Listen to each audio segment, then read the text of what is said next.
Ouray, Colorado, a mecca of outdoor adventure. Are you ready to join us for one more off-road trail in the beautiful San Juan Mountains? Then stick around. Welcome to Journey Beyond Overland, the place where adventures begin. My name is Chris, and along with my husband Bill and our dogs Rue and Rourke, and occasionally joined by Tristan and Taylor, we love exploring all over this beautiful country in our Jeeps. And today, we're starting out in one of our favorite dispersed campsites, just above Ouray, Colorado. For the last 7 days, Bill, the dogs, and I had been exploring Colorado on our own in the Jeep Gladiator.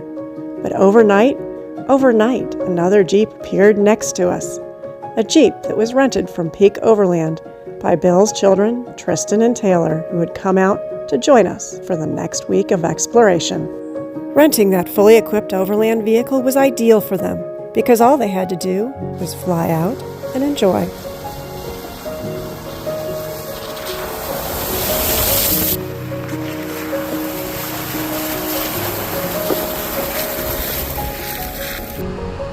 The first order of business that morning, after breakfast, of course, was to drive down the mountainside from our dispersed camp towards Ouray, so we could fill up both gas tanks before venturing off into the San Juan Mountains.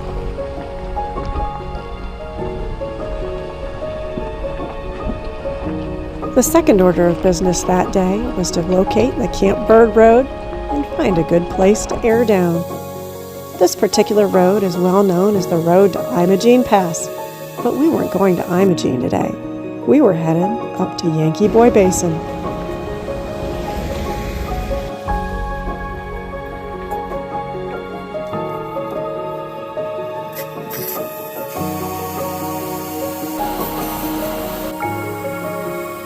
And the third order of business that day? Well, it was something that was on nobody's radar, but it definitely needed to be addressed.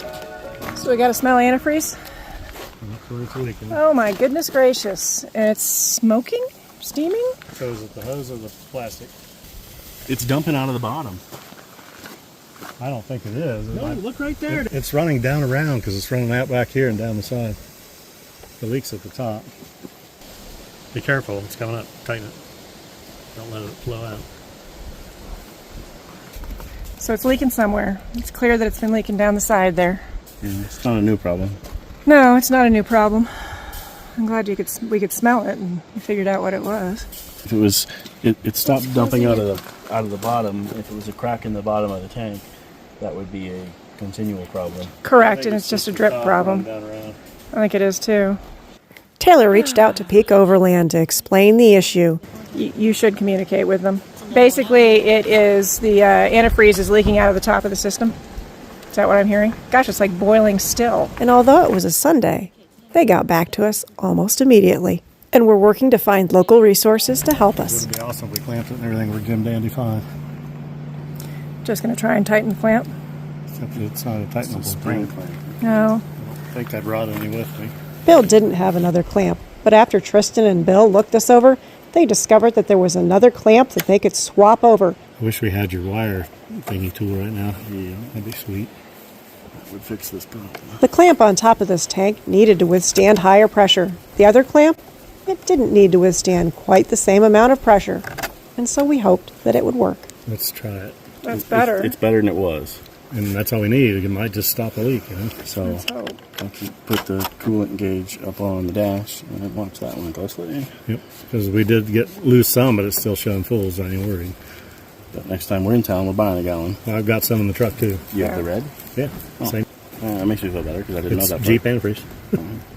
So is that other one tightened back down too? Yes. Okay. So do we have the pressure up? You can see it. It's flowing. See it flowing? Yeah. And it's not leaking. That's what matters, that it's flowing and not leaking and that we don't smell it again. Peak Overland promptly jumped in to try and fix this problem. But thankfully, Bill and Tristan had the mechanical know-how to get this fixed without having the need for somebody to come out and help us. And we were able to get back on the trail. The first notable thing we found on that trail was completely unexpected. Peaches. A whole bunch of them. Like a half bushel. Oh, and there's sourdough bread too. Tristan promptly got out of that Jeep so he could check out those peaches and found there was still a lot of quality fruit left here. So he picked them all up and brought them along because he had grandiose plans for peach pie. And in case you're thinking that that's a ridiculous idea for overlanding, he made it happen. And that peach pie was delicious. But I think all of us were a little tired of peaches by the end of the week. After you drive the iconic shelf section of this road, you'll pass by the modern-day Virginius revenue mine that last operated in 2015. And then you'll encounter these ruins of the Atlas Mill. This mill processed ore sent down the mountainside over a mile-long aerial tram from the Atlas mine.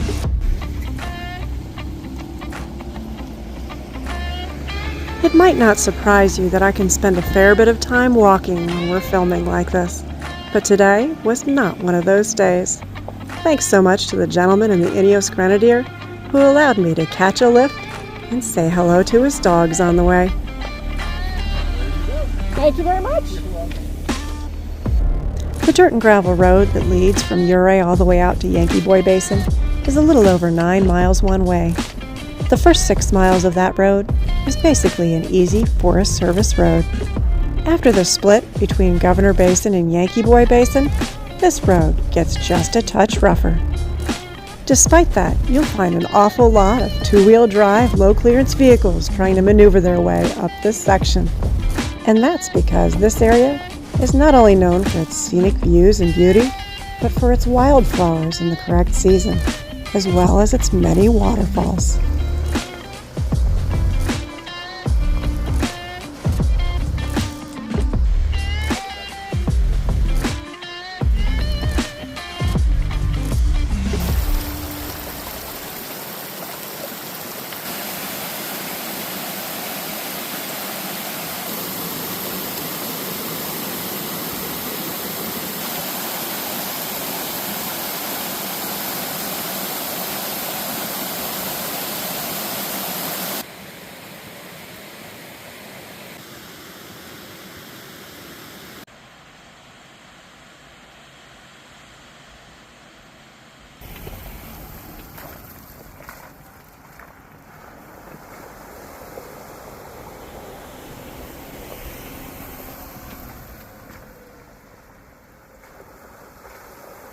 It's after you leave those beautiful twin waterfalls behind that this road starts to become more challenging.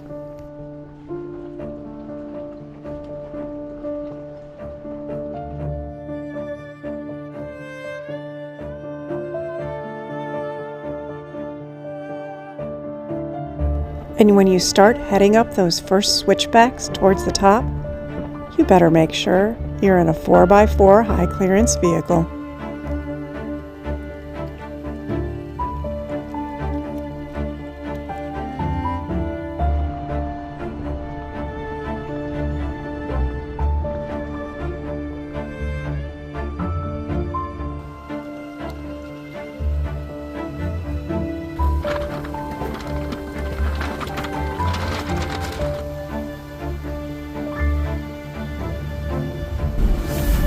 I didn't realize this was quite so rugged. I thought it was more of an easy trip. It's not an easy trip.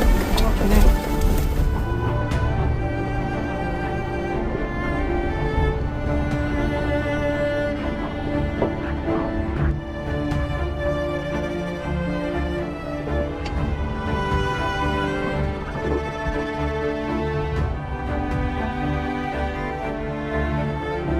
Towards the top of Yankee Boy Basin, you'll find a side spur to Wright Lake.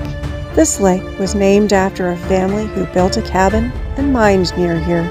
The cabin unfortunately burned down in the 1980s, but if you look carefully, you'll see remnants of mining.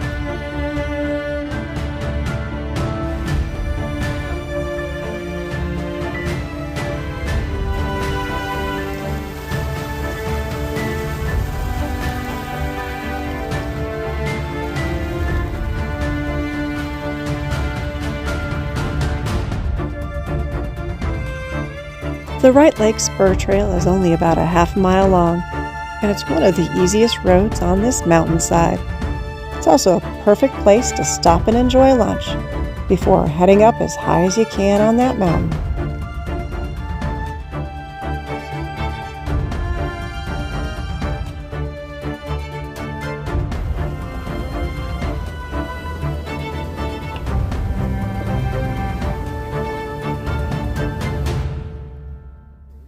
The top of Yankee Boy Basin is known for its beautiful views, as well as its many hiking trails.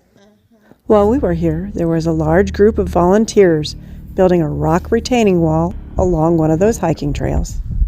And all the people hiking. I love to hike, but I have a Jeep because I'm fat and lazy.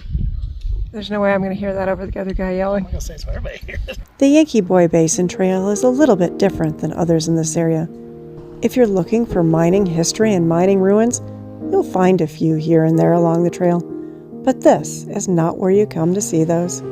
If you're looking for massively challenging obstacles and sheer drop-offs, well, you'll find a couple of those drop-offs, but the obstacles here are a lot more moderate. If you're looking for peace and quiet where you can hear the whispering wind, this also might not be the trail for you, because it was one of the busiest ones that we drove, complete with traffic jams. So what is it about Yankee Boy Basin then that brings people back over and over again? It might just be those expansive, awe-inspiring views that stretch for as far as the eye can see. It might be to come and feel the blustering cold wind as it sighs across the Alpine tundra. It might be to seek out the vibrant purples of the lupine, the bright reds of the Indian paintbrush, or the yellows of the sunflowers that carpet these hills in color in the early mountain summer. Whatever it was that compelled you to travel to this beautiful space, you can't deny after being here the quiet magic in the air, the poetry in the undulating mountainsides that roll along before you, and the gentle murmur of the distant waterfalls as they dance down their rocky alleyways. Yankee Boy Basin is all of this and more, so don't forget to stop and enjoy every exquisite moment as it unfolds.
Today didn't turn out exactly as we had envisioned. The sun hid behind the clouds, and we ran into a small mechanical difficulty which thankfully didn't recur the entire trip. But beyond those complications, we were blessed far beyond what we could ever have expected with the peace and beauty of this trail and the promise of peach pie. If you enjoyed this video, please make sure to hit that like button and drop us a comment and tell us what was the most beautiful and peaceful trail you've ever driven. If you'd like to help us get this out to more viewers, make sure to hit that hype button. And if you're not subscribed, what's stopping you? Hitting that little subscribe button will save you from all that future work trying to find us again to join us for future adventures. Regardless of what you choose, I hope you'll come back again next time when we take on Imogene Pass.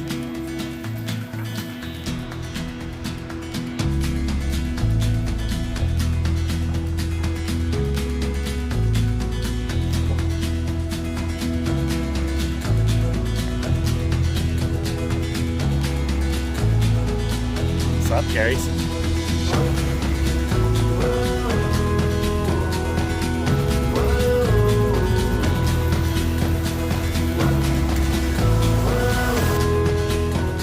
Taylor, Tristan, Bill, the dogs, and I all hope to see you again then. But until we do, make sure to go out and find your own adventure.